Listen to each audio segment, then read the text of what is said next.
Morning has broken like the first morning. Blackbird has spoken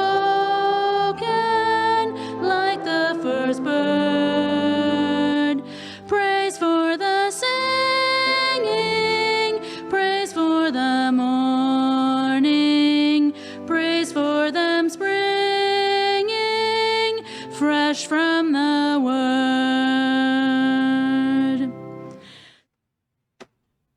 Dear congregation, do you like puzzles? Yep. Thank you for helping me out here. And do you think God likes puzzles? The readings for today seem to answer that question with yes. The people of Israel walk into the desert to find a new life in freedom. There were a lot of new pieces they needed to put together. And Jesus also, you will find out in the next reading, he met many souls who are looking for answers for missing pieces in their lives. In the end, he makes all the puzzle pieces fit. And let's hear it in John 6, 1-15. Sometime after this, Jesus crossed to the far shore of the Sea of Galilee, that is the Sea of Tiberias. And a great crowd of people followed him because they saw the signs he had performed by healing those who were ill. Then Jesus went up on a mountainside and sat down with his disciples. The Jewish Passover festival was near. And when Jesus looked up and saw a great crowd coming toward him, he said to Philip, "Where shall we buy bread for these people to eat?" He asked this only to test him, for he already had in mind what he was going to do. Philip answered him, "It would take more than half a year's wages to buy enough bread for each one to have a bite." Another one of the disciples, Andrew, Simon's brother, spoke, "Here's a boy with 5 small barley loaves and 2 small fish. But how far will they go among so many?" Jesus said, "Make the people sit down." There was plenty of grass in that place, and they sat down. About 5,000 were there. Jesus then took the loaves, he gave thanks, and he started distributing to those who were seated, and he gave them as much as they wanted. He did the same with the fish. When they all had enough to eat, he said to his disciples, "Gather the pieces that are left over. Let nothing go to waste." So they gathered them and filled 12 baskets with the pieces of the 5 barley loaves left over by those who had eaten. And after the people saw the sign Jesus performed, they began to say, "Surely this is the prophet who has come to us into this world." Jesus, knowing that they intended to come and make him king by force, withdrew again to a mountain by himself. 5,000 people fed. 5,000 pieces, puzzle pieces put together. Wow. That's a great comfort for me because sometimes I feel like my life is a puzzle too. God put me on this planet, and now it's my job to figure out what my purpose is. And so I wonder, what is the picture, the vision that I have in mind for this puzzle? And I'm trying to make all the pieces fit. And I wonder when I will fit into my life, into this world. Sometimes everything goes great.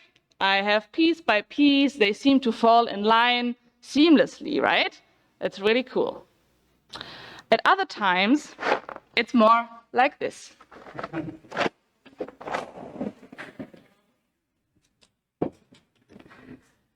I don't know. The pieces are scattered all over the place. I cannot even reach to each side of this puzzle, and I'm stumbling around trying to find the next piece. I cannot find the piece that I'm missing, or it seems like it's not even there among the pieces. So I find great comfort in knowing that God wants to deal with this puzzle, even if it looks like this with my life.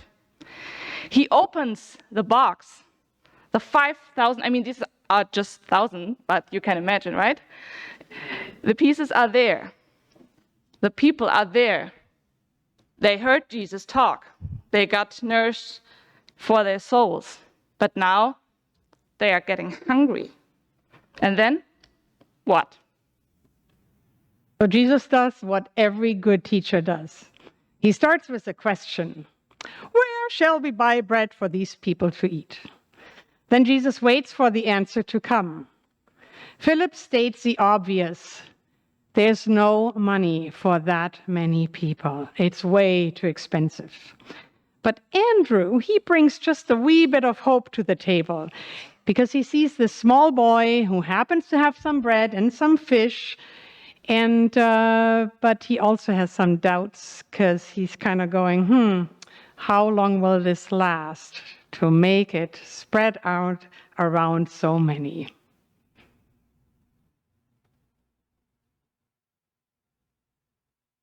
So Jesus, on the other hand, doesn't wonder. He simply gives thanks, breaks the bread, just what we will be doing in a short time, and he spreads out what is there.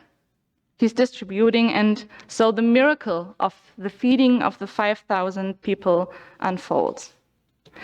And I wonder, what can we learn from this story about how to deal with our life's puzzles? I think always good to have 3 things, right? So, Iris, why don't you start us off? And I love it. The moment we shared this back and forth, and then she says, there's 3 things to learn. I'm like, yes, I love things in 3. So, firstly, getting fed. One of the most important parts in life is, in this story of nourishment, is actually not a result of hard work. It is a result of faith and sharing what is already there. And I brought you something today. I'll hang it up if it works.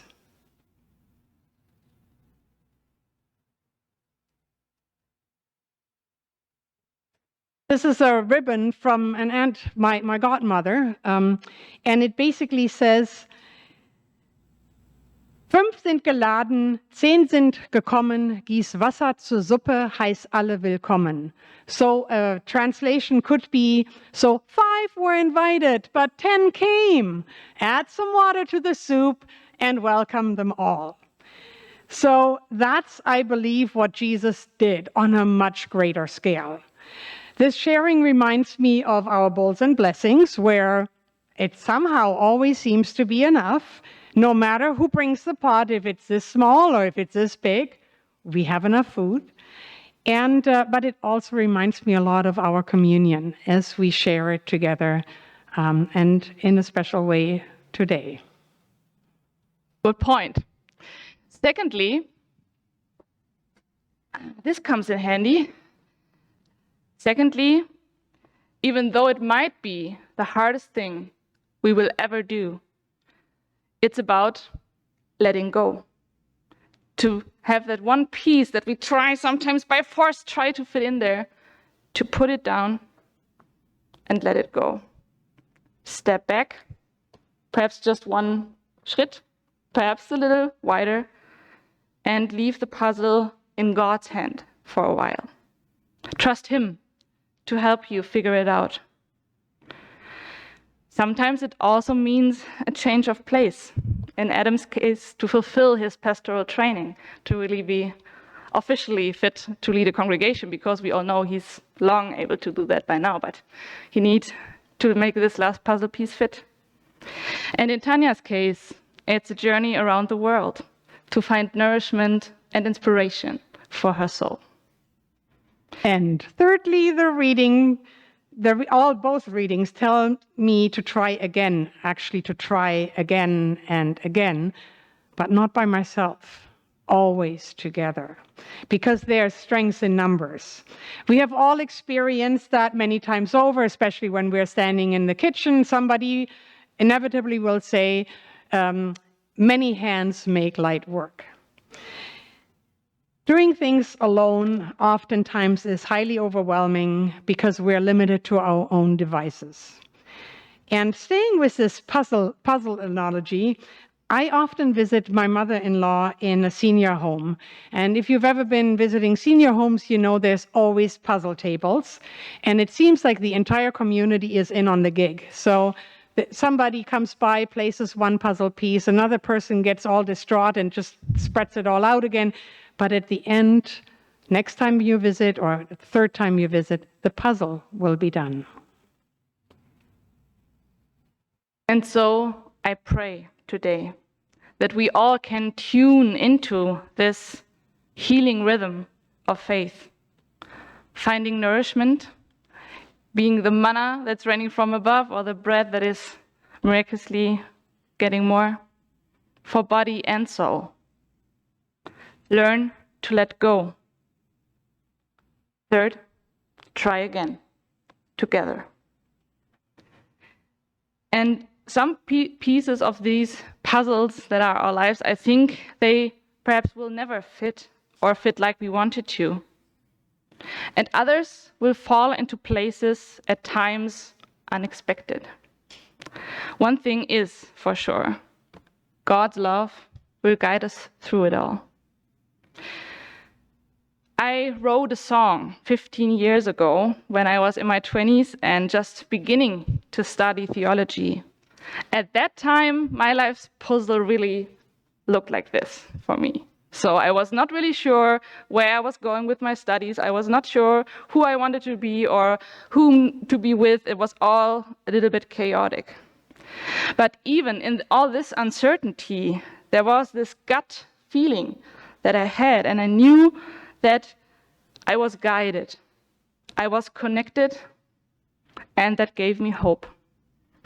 I called the song Red Shoes because I had heard of the story of the Wizard of Oz, where Dorothy is getting these magic shoes, and whenever she clicks her heels 3 times, she will be brought home. I think it's no surprise that the color of the Holy Spirit, of course, is also red. So I think he gave us kind of these shoes also, the Spirit, this connection to him and to others.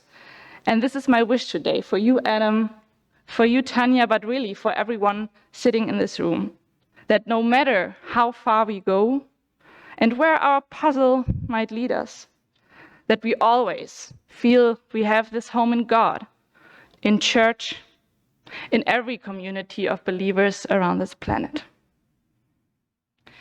And the peace of God, which surpasses all understanding, will guard our hearts and minds through Christ Jesus. Amen. Amen. And now, if you don't mind, I would like to sing this song together with you. Let's see how it goes.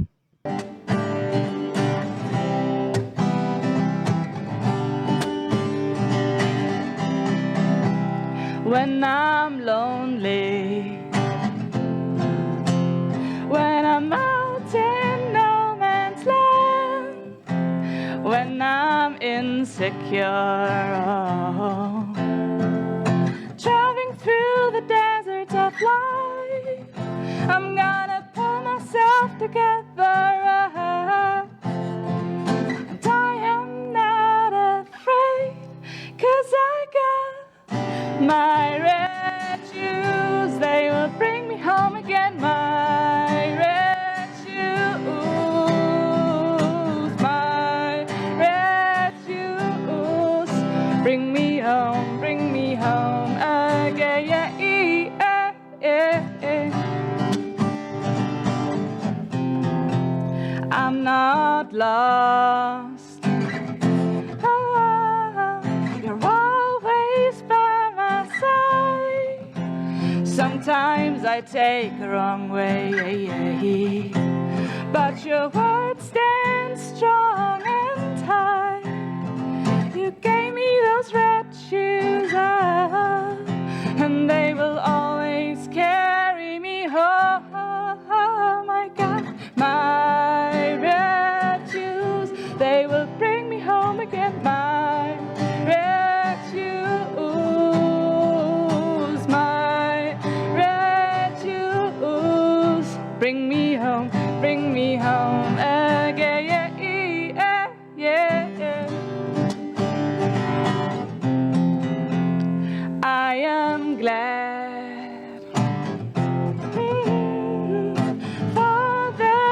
gift of life. I can dance and see the sun and the sky. I have so many chances, yeah. So many roads to take, and I got my refuge. They will bring me home again. My refuge, my refuge. Bring me home again. And we sing, my refuge. They will bring me home again. My refuge, my refuge. Bring me home again and again.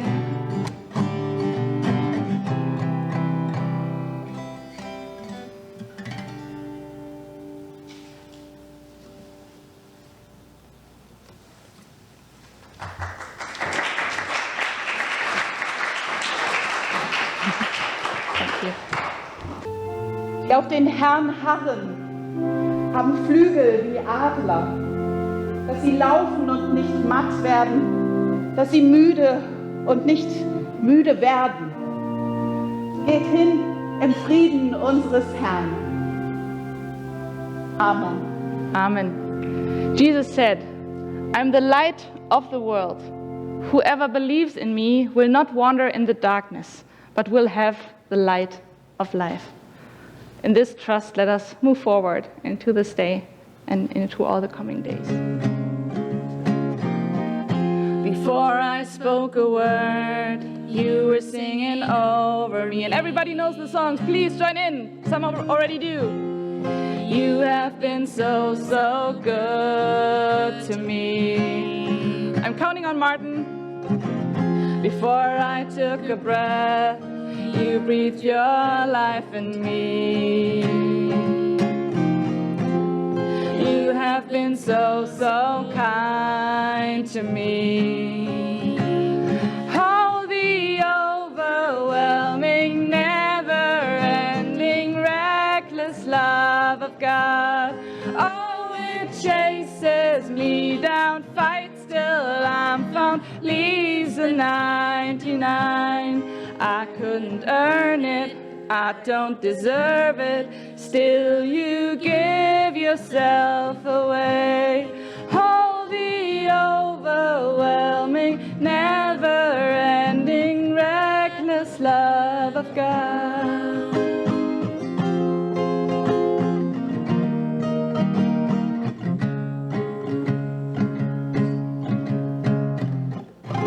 I think we are in the wrong order, but that doesn't matter. Where's the second verse? Ah, there. When I was your foe, still your love fought for me. Nothing in this life is perfect, we still celebrate. You have been so, so good to me. When I felt no worth, you paid it all for me. You have been so, so kind to me. Oh, the overwhelming, never-ending, reckless love of God.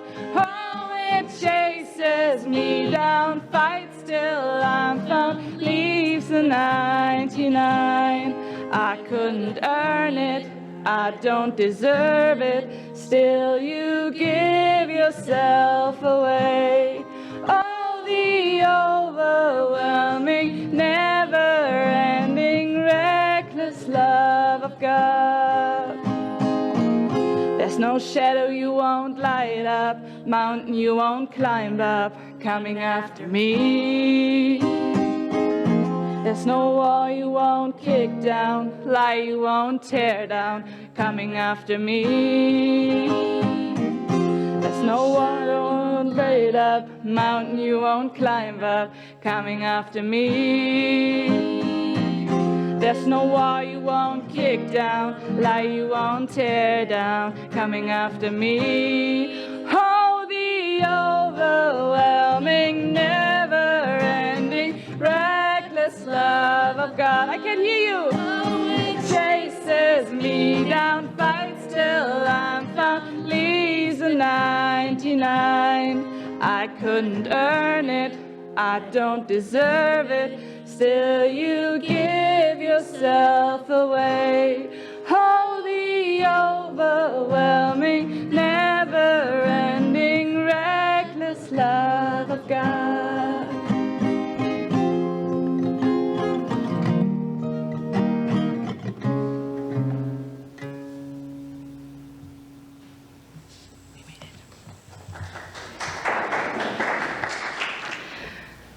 So Tanya, as you leave our congregation for the next year to travel around the world, we wish to bid you farewell. And it's not such a bad one, because we know you'll be coming back, even in between, so it doesn't feel like a long goodbye. But for you, I chose this motto for today. It's from Psalm 36, and I will read it in English and in German, because I know that German is also your language. Your love, Lord, reaches to the heavens, your faithfulness to the skies. And in German it's, Herr, deine Güte reicht, soweit der Himmel ist. Und deine Wahrheit, soweit die Wolken gehen. And I thought this might be fitting, like wherever you are, this will guide you, and the Lord will be around you. And Tanya, you have been a pillar of this community since you were born into it. You have a heart for our youth, for our confis. I think you have been a volunteer for Confi class and camp as long as anyone here can remember. Also, you like to sing, as we saw today, and you have been blessing us with this gift in the choir and also in the nameless Sundays through COVID, online, offline, whatever, wherever. You sang us through this time also. And you weren't even scared to bring your ukulele on the coldest day of January, when we, of course, chose to do a prayer walk outside with stiff fingers to try to bring the gospel around the corners of this church. And as a secretary of church council, you helped to organize us to bring people every day here to help so that we could always have services. And your common sense and all your practical ideas you brought into this council was very appreciated. And so, without further ado, I would like to invite you to the altar with us.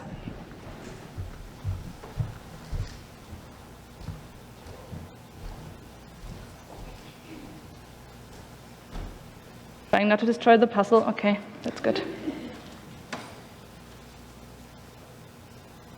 Tanya, in this community you have come to know and to share God's loving purpose for you and for all creation. God has blessed you. In us and through you, God has blessed us also. We encourage you to continue to receive and share God's gifts with all the people you meet on your way, and of course with us in the body of Christ and in the mission that we share. Eternal God, we thank you for Tanya and for the time we have shared with her. She has enriched this congregation and shared her gifts with all of us. Now bless and preserve her moving forward. Day by day, guide her and give her what she needs. Friends to cheer her way, a vision of that to which you are now calling her. By your Holy Spirit be present in her pilgrimage, that she may travel with the one who is the way, the truth, and the life, Jesus Christ, our Lord. Amen.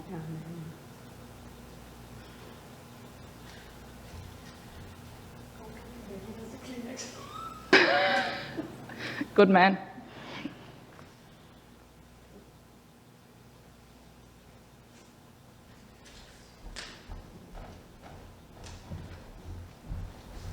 So there's always, it's awesome that we have two people to thank. And now it's time for Adam.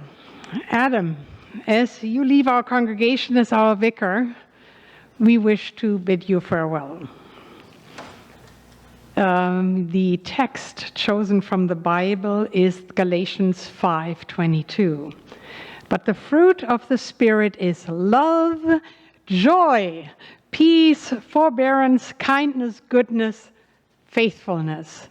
That is the verse given to you on your next journey. And when I think of Adam, I think of food. Food for the body, for example, from the parsonage with love.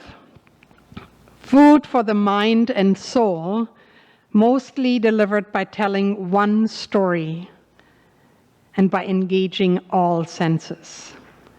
He makes it possible to tell a story by seeing, hearing, tasting, smelling, touching, in other words, knowing.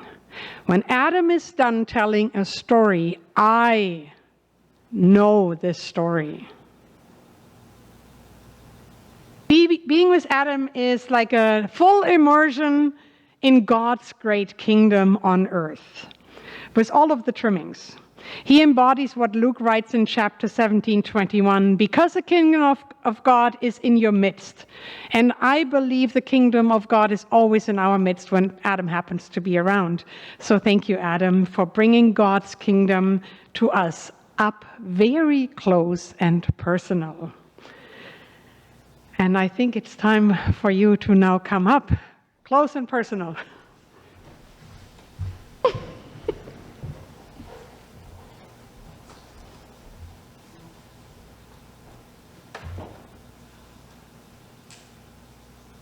Adam, in this community you have come to know and to share in God's loving purpose for you and for all creation. God has blessed you in this community, and God has blessed us through you. We encourage you to now continue to receive and share God's gift with all the people you meet, and with us in the body of Christ and in the mission that we share. Eternal God, we thank you for Adam and for the time we have shared with him. He has enriched this congregation and shared his gifts with all of us. Now bless and preserve him moving forward. Day by day, guide him and give him what he needs. Friends to cheer his way, and a vision of that to which you are now calling him. By your Holy Spirit, be present in his pilgrimage, that he may travel with the one who is the way, the truth, and the life, Jesus Christ, our Lord. Amen.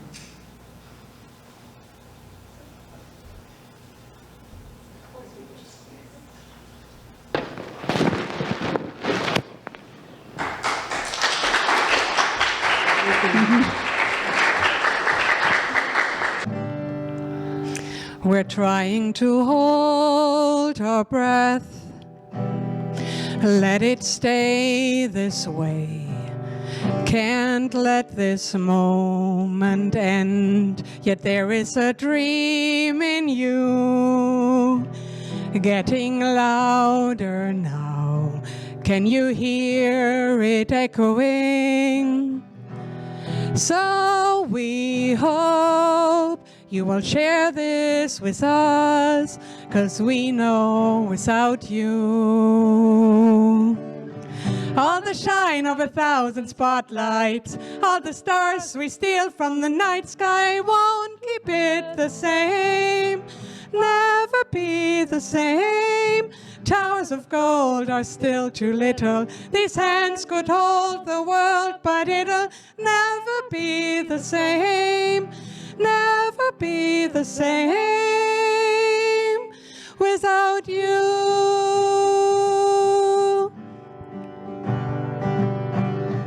All the stars of 1,000 spotlights, all the stars we steal from the night sky won't keep it the same.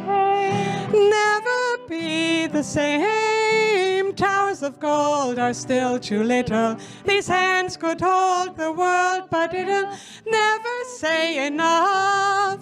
Never say enough. Thank you. Never, never, never, never.